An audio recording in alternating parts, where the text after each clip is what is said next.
This is a quick example of the saving and restoration of a program state within Parallax.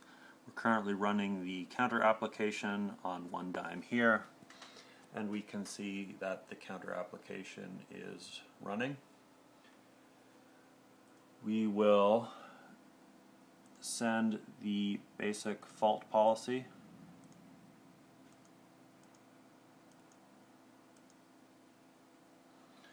And we'll check what counter we're at here. And now we will shut the power off to this one machine.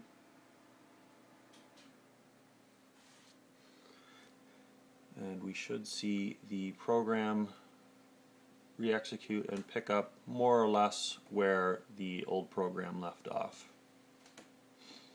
So program state, the saving and restoration isn't exactly one-to-one. The orchestrator is only querying the different CPUs every 5 seconds or so.